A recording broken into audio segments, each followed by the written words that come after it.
Мен Жезқазған қаласы Қаныш Имантайұлы Сәтбаев атындағы номері 7 мектеп лицейінің 9 сынып оқушысы Сергазина Сабина. Мен таңдаған мамандық наубайшы. Бұл наубайшы мамандығын таңдаған себебім мамандық еңбек пен шаруашылық қызықтырған адамдарға қолайлы деп ойлаймын.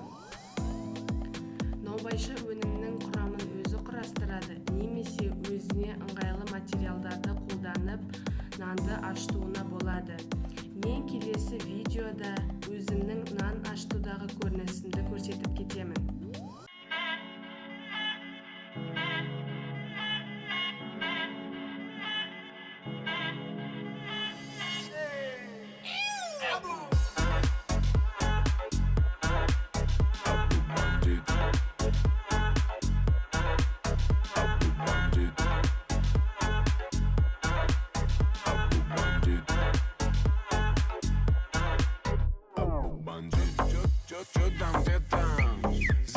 Болашақта наубайшылықтан кішкене бизнес құрсам деген ойдамын.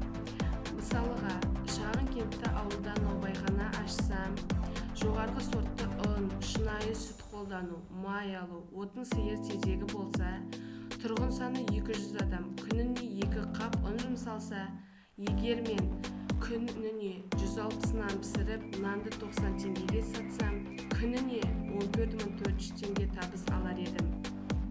Егер мен наубайшы болсам, осындай нан түрлерін пісірер едім. Нәтиже, нан болса әнде болады. Мен келешекте 5 жылдан кейін үлкен наубайхана саламын